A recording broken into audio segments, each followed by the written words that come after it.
Ensonga lwaki mmanyi n'okugamba abakyala nti singa bbaawo akomawo okimanyi mwenzi okyogedde nako n'omugamba you know what siri comfortable n'ekyo ky'okola.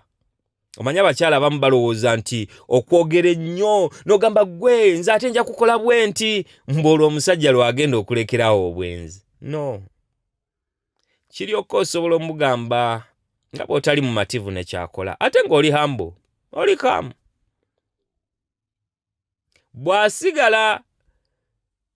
Bw'asigala nga insistinga nga kyagenda mu maaso n'ekyo, attention gyezzeeko, love yourself. Start the self-loving journey. Ojja kumbuulira. Abakyala abamu omusajja bw'amanya nti oba atandise okwenda biki alina message yatanze ng'oteekawo embeera otandika okuba amasimu ge ogaasa okola nga mu bwongo obwo otandika omufiweringa oga okay okoze n'ekyo tutuuse na wano kale kankulageko.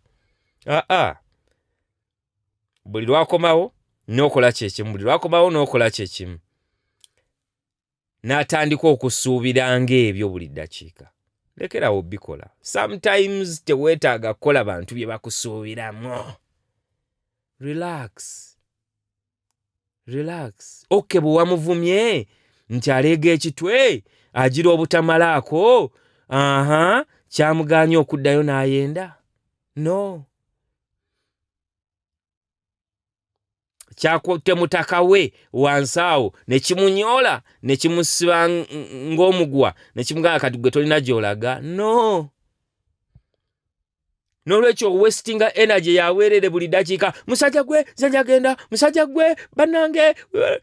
You are wasting your energy. And trust me, chances are high. Abamu ku mmwe mukimanyi n'okukimanya omusajja atandise okugamba ontamye.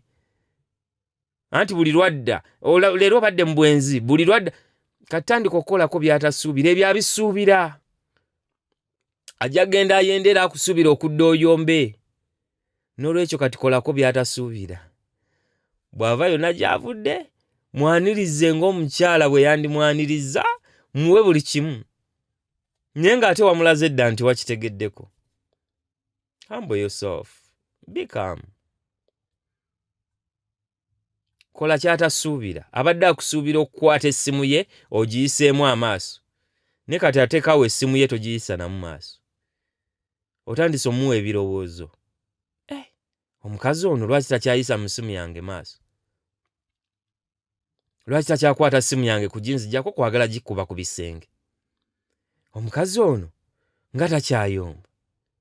N'akimanya nti nanyenze nenzirayo eka yampadde bulungi emmere?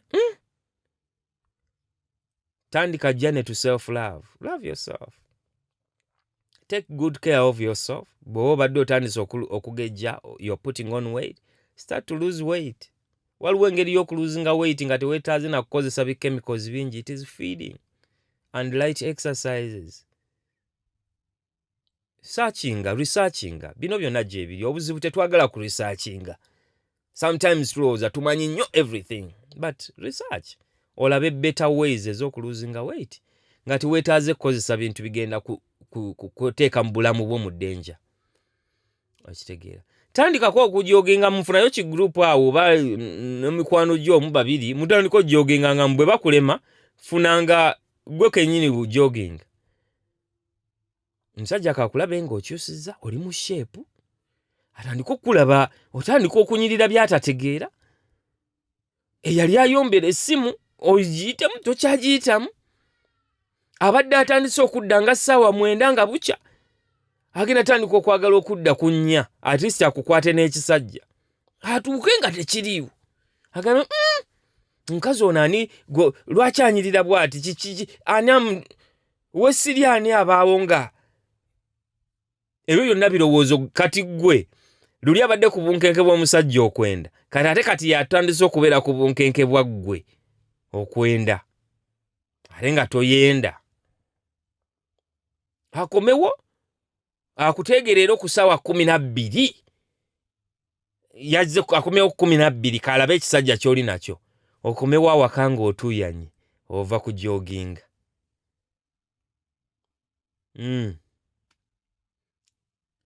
Mukyala gwe naye muvaawo.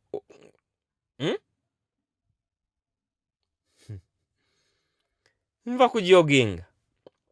I'm working out. Akutunuulira shape etandise okumukuba byatategeera. Obadde ojoginga ne baani? Nti njoginga tobadde na musajja? Njoginga nzekka. Enkya nange ngenda kujoginga naawe. Omugambe enkya tukeera tugenda ku makya tuli basaawo emu. Oba 12 kitundu.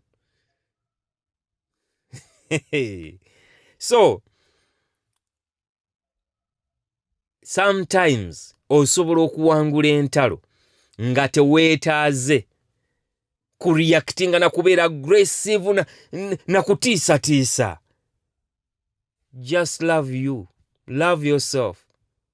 Entalo ezisinga mu relationships abantu ze balina ziva ku lack of self-love. Love yourself. Olabe ebintu bwe bitandika okukyuka. N'abo bolowooza nti balina emizibu ennyo mbwe omusajja mwenzi nnyo. Mugyeko attention. Byakola byonna byesonyiwe. Concentrate on you and your happiness. Be happy without him.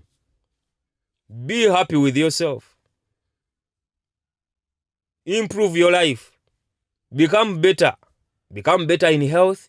Become better in looks. Become better in, body structure. Abasajja abalinga badde ssaawa 9 osobola obbaleetera okutandika okudda ne 12 nga balwana nnyo okusiba ofiisi nga bukyali adde eka si kubanga waliwo ekisajja kyakwatira mu maka ge naye nga tekiriiyo. Naye omukazi yasazeewo okupracticinga self-love. Ebintu ebimu temwetaaga kubiyomberamu. Just act. Change your mindset. Mindset. Buli lw'ogikyusa ogenda kulekerawo okufaayo ku balala bye bakola. Yanvumya ekitwe, anvuma ati ekitwe, ngenda muvuma, no. Yakuvumya ekitwe n'ofa. Okay, bw'oba okirina ekitwe, nti tossa. You don't need to abuse somebody. You don't need to abuse back. No. You don't need to. Change your mindset. Omanye nti olina control kugwe. Tolina control ku balala bye bakola. Ekyo kijja kwanguyira. Kijja kuleetera okusolvinga ensonga sometimes nga teweetaaga kubeera aggressive. Kukuba abantu, kuyombala abantu, kujjayo kiso kufumita abantu, kutandika kukanga abantu. Nze olaba kyonkoze ekyo. Nja kukola bwenti. Nze nja kukola kino. Nze lumu nja kukuba oluyi lukutwale ku kizinga. No, you don't need to. Change your mindset.